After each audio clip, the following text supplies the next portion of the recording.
Small business ownership can be a lonely road, but it doesn't have to be. At Business Over Beer, we help business owners shrink the time from startup to success through the power of shared experience. In this special Business Over Beer podcast series, small business owners tell the stories of the ups and downs of following their passion and help other business owners learn from their experiences. This is Passages to Success.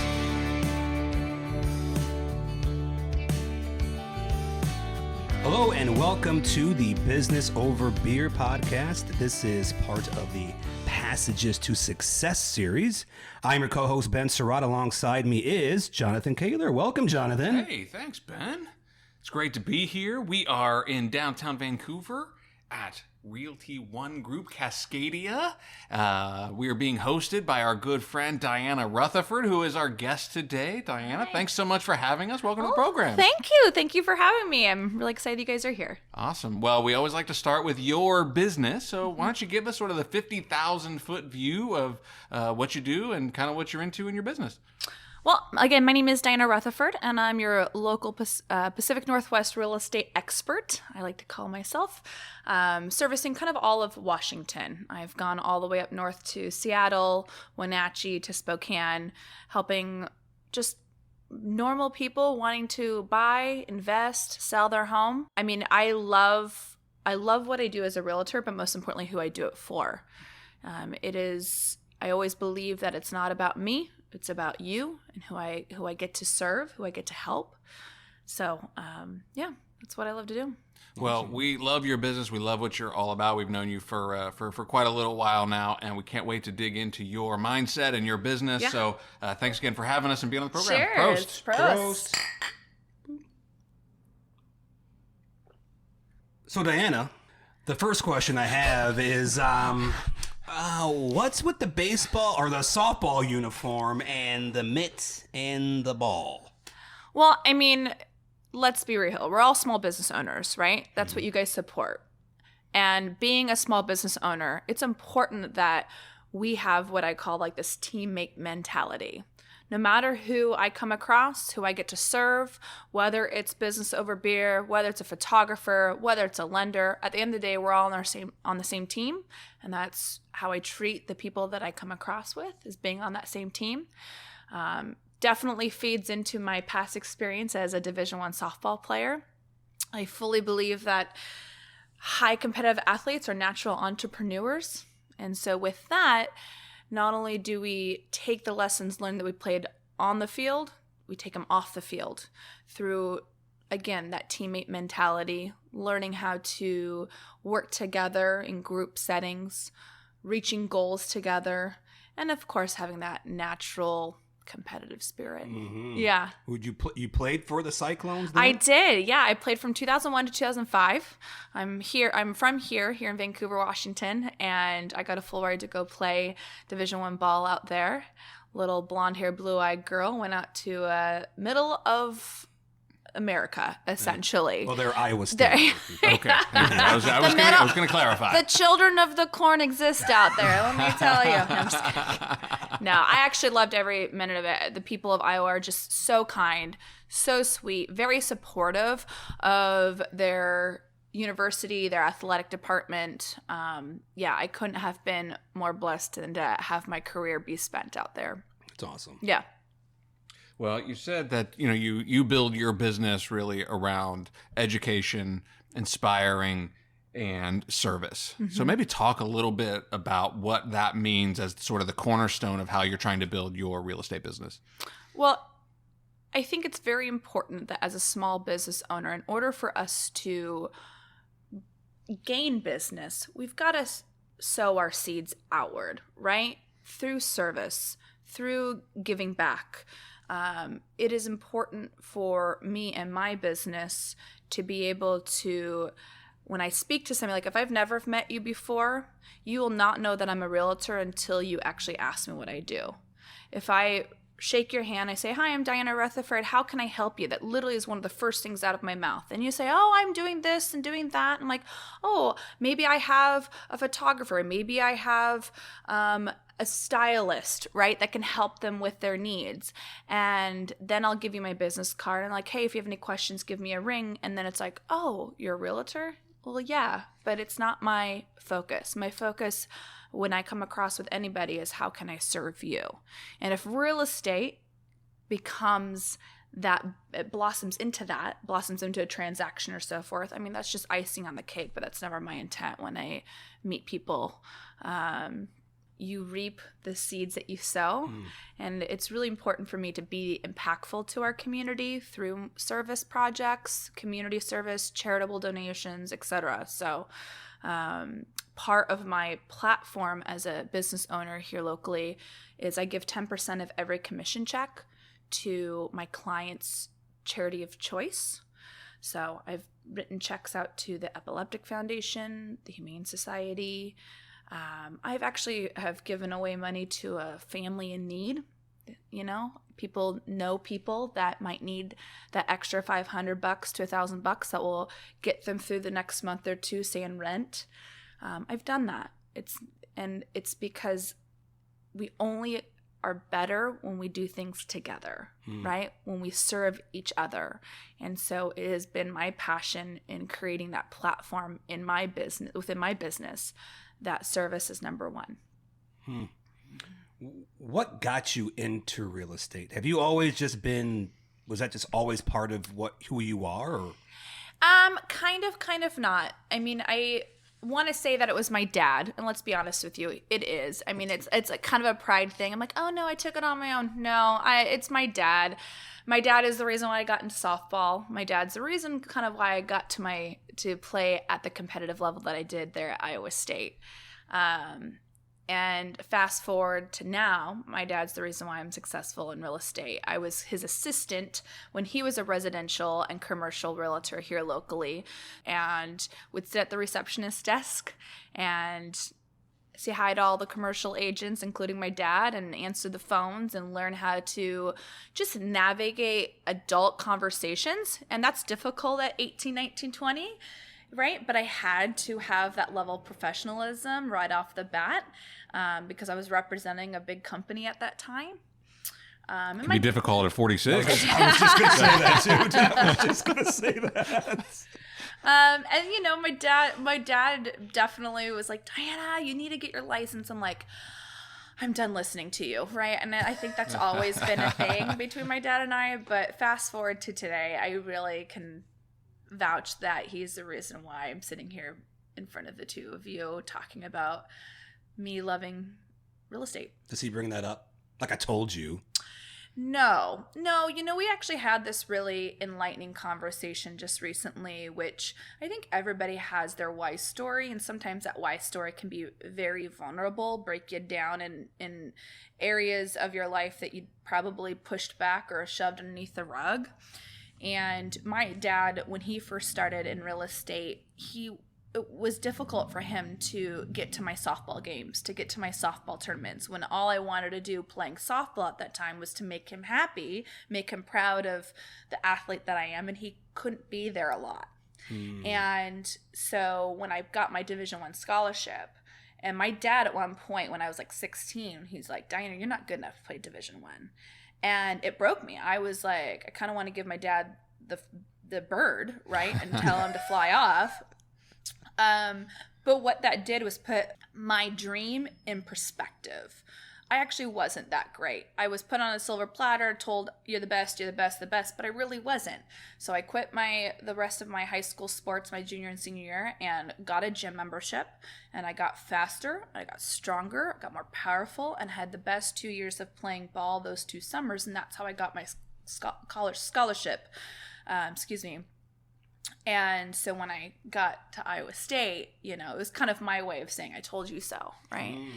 And ironically, sitting here, I get to not tell him I told you so, but kind of redefine what it means to be a realtor, being an entrepreneur. I can still be there for my son. I can still create and develop a business and that is based off of service, and it would be that is better for the community, and still be there for people, right? You can do it all if you create the proper boundaries. And so. Well, I just think that's incredible. I mean, what a great life lesson you learned as a human being, but particularly as a business owner, that you took this feedback, that it isn't just given to you. You don't have an entitlement to success, and to have these people along the way that will challenge you to think differently. And I think it's hard for business owners to hear that, you know what, you're not working hard enough. You're not involved in enough of these activities. You're not making enough phone calls. Success isn't just given to you.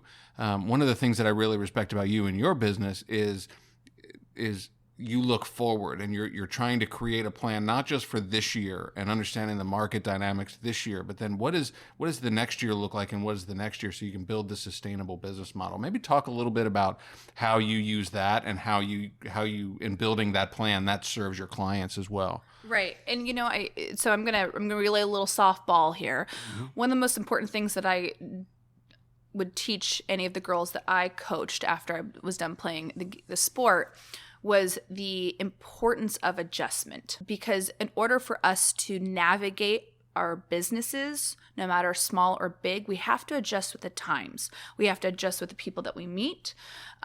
So me today sitting here in front of you, yes, am I looking at the current transaction that I'm in the back of my mind? Sure. How's my new listing going? How's the activity? Yeah, I'm getting bombarded with phone calls. But my day-to-day movement, my day-to-day routine is all about the future for my business and my clientele. So I'm working hard in establishing 2023 right now. We don't know what the market's going to do, but what I am creating is relationships with people, and creating a pathway for upcoming new clients to feel secure and safe in the decision to purchase, to sell, or to invest into real estate. At the end of the day, yes, a house, a commercial building, an office space, it's tangible, but it's the relationships that you build that are not, and that's what's important to me. I think that's important to any small business owner. And so that's what I'm really focusing on, is developing those relationships, those intangibles that really will matter in our market, no matter how high or how low we are. That's amazing. You say that you want to be, you're the different real estate agent. You're very different. And you've done that with all different things, but your biggest thing is like on social networking and on the Instagrams. Was that an adjustment that you just did, or did you get help, or like did somebody tell you should do that, or how did that whole thing start? I gotta be honest. I'm stubborn. You probably both know this, but I'm very stubborn. No, not at all. And there are certain aspects of being a small business owner that I'm really good at, and there's certain aspects that I'm not. And in my mind, if I'm not, because of my athletic background, if I don't get it right the first second, I'll give it 3 tries. Okay. If I'm not good, cut next, right? I don't want to waste my time. I don't want to deal with it. I expect myself to be good right away. So it's very humbling to not be good at things right off the bat. So I've been giving myself some grace and to try to navigate in areas that I'm not good at. And that's one of them is social media. I haven't been consistent in posting the whole videos, the TikTok videos, the Instagram reels. I'm like, but really, do I need to? Do I have to? And I finally just took the plunge, because at the end of the day, you gotta show your vulnerability, your humility. I mean, I have humiliated myself. I've probably a few times, but I'm just having a good time. We're all human, and that's essentially what I'm trying to portray in my social media. I'm not a robot. I don't sit in front of the camera for hours on end editing. Should I? Maybe. I don't know. But I mean, sure. Yeah, kind of. But I don't take too much time, because I'd rather go spend that time connecting. But it's been a fun journey, to to say the least, because I have never been great at it, but I'm practicing just like ball, just practice. Well, they're great. Yeah. They're funny. I mean, I have to make fun of myself. You know, our industry, any industry has its ups and downs, and trust me when I tell you, it is way easier than to be like super poised. But nobody relates to poised people, right? You relate to making fun of yourself, and there are funny things that happen in real estate. There are sad things that happen in real estate. There are things that will piss you off in real estate. But at the end of the day, you just got to laugh at it. You got to be thankful for those lessons learned and just move on and just giggle with it. Yeah. I do. I have to. And gives us the chance to giggle at you. That's fine. With you. That's fine. With you. Sorry, That's with fine. you. Yep. Mm-hmm. Yep. So you shared with us that you are trying to rewrite the Realty Playbook. So talk a little bit about that. What does that mean to you for your business? It is a passion of mine to be impactful to our community. And it's always been a thing since I was a kid. I mean, when I was like 5, 6 years old, I remember bawling my eyes out watching the Feed the Children of Africa commercial and begging my mom to spare that 20 cents a day to feed these kids. And I realized that was my passion, was to help people, to give back, to be impactful in some way. And I carried that passion through sports. I carried that passion through being a mom, right? And now being a realtor, I realize that the industry that I am in is very pragmatic, right? Very compartmentalized. It kind of is set back 20 years ago, 30 years ago, right? There's a right way of doing things, and that's the only way you get to do them. And for me, I think it's important, especially technology. Let's be real. Technology is great, and everybody wants to go into this cloud-based way of doing their small business, whether you're real estate or you're a computer generator or whatever. But technology has its time and place, but everybody yearns for human connection. So I would like to, my passion being a realtor outside of being of service to others is help mentor other agents to build their brand through service, through connections, because that's what's going to create that community feel when it's all said and done. I mean, did you hear what you said there? Helping other agents run a better business. Yeah. Right? I think a lot of realtors would scoff at that and be much more cutthroat. And I think it's amazing that you're like, no, there's enough business out there for all of us. And if we're all doing it the right way, then we can impact our community better. We're all on the same team. Yeah. Right? We're all on the same team. You know, it is important when I'm in a transaction that the other agent on the other end, we communicate like we're on the same team. The appraiser, the inspector, the home inspector, you name it, we're all on the same team. Because at the end of the day, it's going to make our clients feel secured, reassured that one of their biggest financial decisions that they're about to make is the right one. And that's the only way we can navigate through any transaction, is being on the same team. And again, that type of authenticity needs to be re-sewn into our industry as realtors, because it's actually more important than ever before. Since coming out of the pandemic, since everything's now on Zoom and on the computer, we gotta pull back that curtain and recreate human connection within our industry. And that's something that I've talked to several agents about doing. And I was asked this question the other day. They're like, Diana, how are you so busy? You know what my response was? How are you not?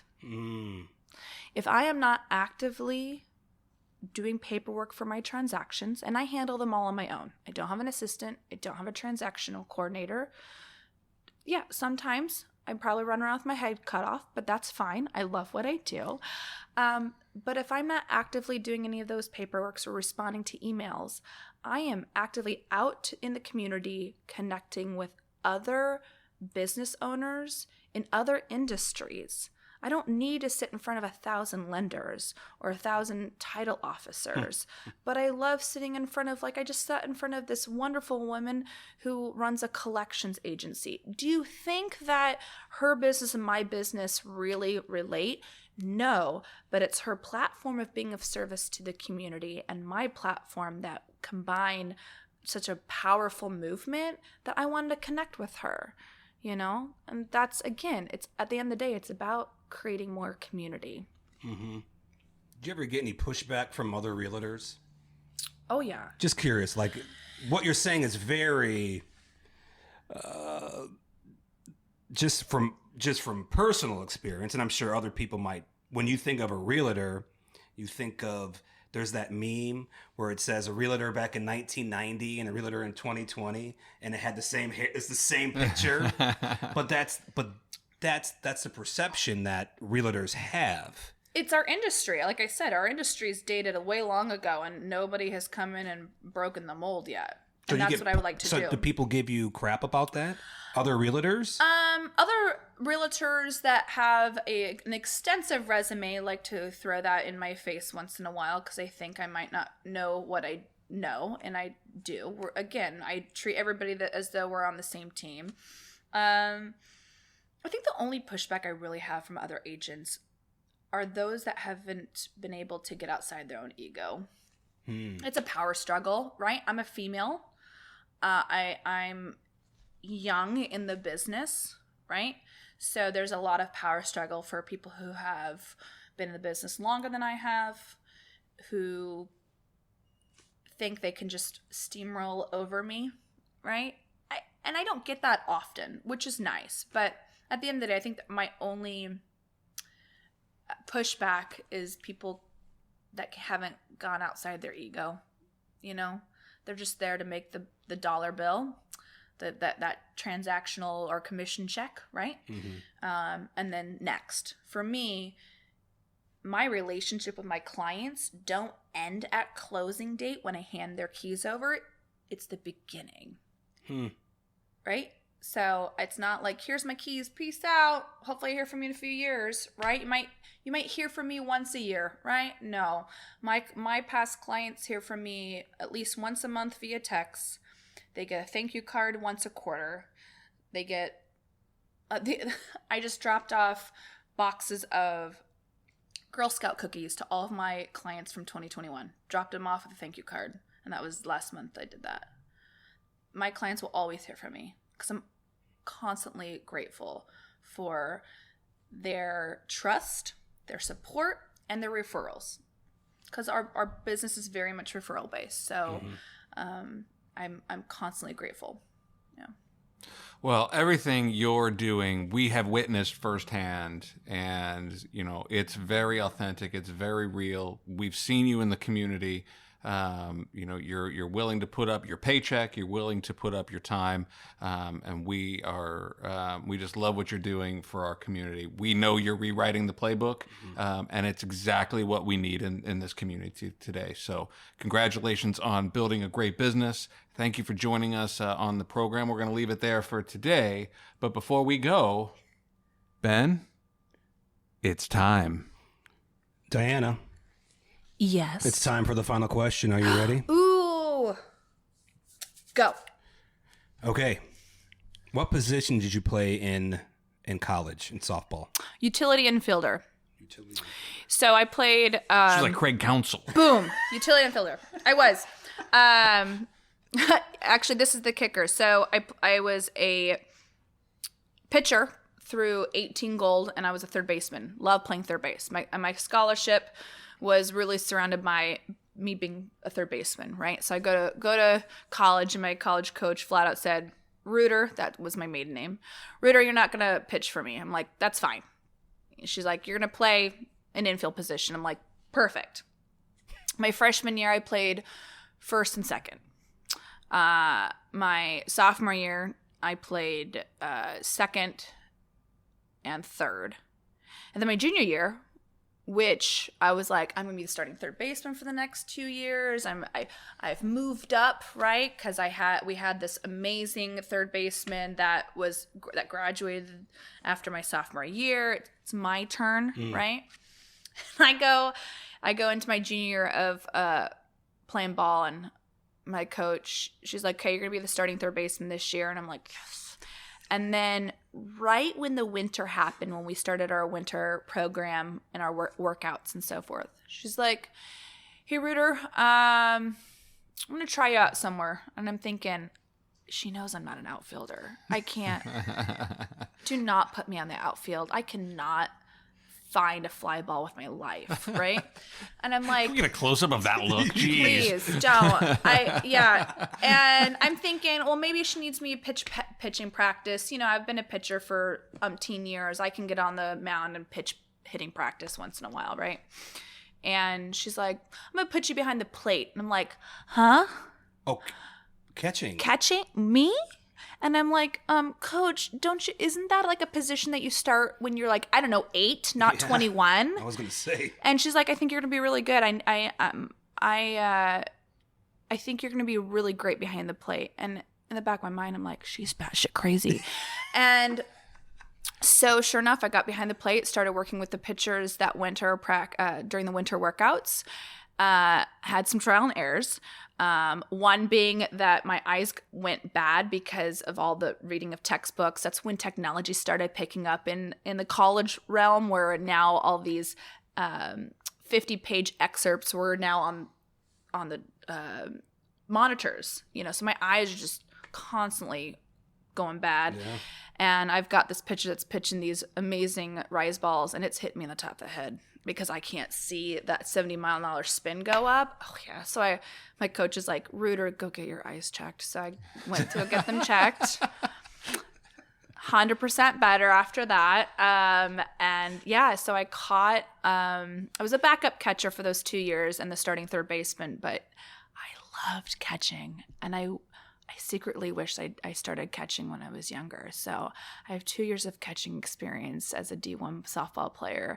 And I communicate that story to a lot of my young girls that I coach and mentor, because you just never know. You've got to be a good teammate and just be ready to try new things. I mean, yeah. That's awesome. Yeah. That's amazing. Yeah. That's a good lesson for all you small business owners out there too. So let's print that quote. Diana, this was awesome. Thank you again for being on the show. If people want to find out more about you and your business, where would you like people to go? Give me a ring, shoot me a text. My phone number is 360-904-0286. You can also find me on Facebook at Diana Rutherford, Realty by Rutherford. And you can also find me on all of my TikTok, the P&W Real Estate TikTok handle. I'm on At Home with Diana on Instagram. It's fun. Yeah. Awesome. Have a good laugh with me. For sure. Yeah. Well, and all of your contact information, as well as everything that we talked about, of course, will be in the show notes and the blog post for this episode. And if people want to find out more about Business Over Beer and the Passages to Success program, Ben, where should they go? Go to www.bizoverbeer.com. That's BIZ overbeer.com. And of course, check the show notes. Diana. Yes. Awesome. Thank you so much. Oh, thank you for your time. I appreciate being here. Go Wisconsin. Kaylor. Go Thank you State. so much. Everybody, thank you so much. Listeners, viewers. Cheers. Cheers. Yeah. Good night. Business Over Beer is reimagining small business networking, and we're helping business owners be better business owners. Through our Passages to Success program, we're offering live monthly events, one-on-one mentoring, accountability groups, and helping you refine and tell your story. For more information, visit bizoverbeer.com. That's bizoverbeer.com/passages to success. Business Over Beer reminds you to always drink responsibly. Thanks for listening, and we'll see you next time on Business Over Beer, a TH3 Entertainment production.